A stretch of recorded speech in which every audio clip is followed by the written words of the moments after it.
Bobby, I can add something to this as well. The reason that this flash flood emergency was issued is the National Weather Service is saying that the amount of rain that is falling right now has a 1 in 500 year interval for reoccurrence. So 1 in 500 years. So they've said this certainly does warrant the fact that they've issued that flash flood emergency. So it is a very rare event that has occurred right now. And that flash flood, as Bobby said, this is an area that maybe hasn't been accustomed to seeing rainfall like this. It is all coming down so quickly. Much of this rain is coming down 2, 3, 4 inches per hour. It is an outer tropical rain band. So here it is, that rain band that is coming right over the Bay Area. So from St. Petersburg up into Tampa, and this is just parked here. This isn't going to be moving anywhere anytime soon.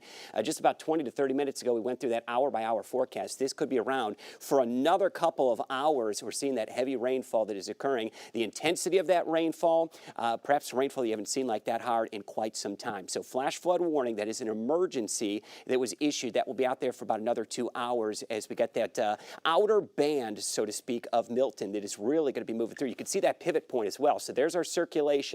We've got landfall. That occurred at 8:30. That occurred just over Siesta Key, and that continues to move inland. But the problem is, and Bobby mentioned it as well, the southern edge of this system, the southern edge of this tropical system, that was sheared off, but it was really transported to the northern side of that circulation. So that's essentially what happened here. It was sheared off with that wind shear, which was part of the process that actually weakened Milton to begin with as it made its landfall, but it's transported a lot of that tropical moisture right over the Tampa Bay area. And that's going to continue too. If I could give you a heads up as well, we're probably not going to see the last of this.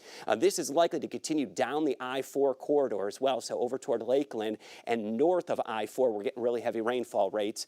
Those estimates so far, and again, it puts us, we're going to be way beyond that scale there. We're going to be in excess of 12 to 14, even up to 16 inches of rain. Some of that really heavy rainfall down toward Pinellas Park.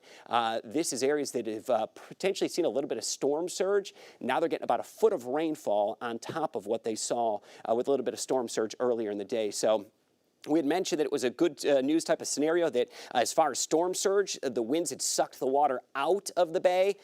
Well, what's coming from the sky is just as much of an issue because of flash flooding. It's going to be for areas that may be well inland and not accustomed to that. I did get some reports of storm surge, though, that were fairly minor compared to what occurred down towards Sarasota and areas and points to the south. So that's the latest on what we have with that one. But do need to treat that flash flood emergency with some serious tone, and I do expect that may not be done with it at this point. We could have additional flash flood emergencies still yet.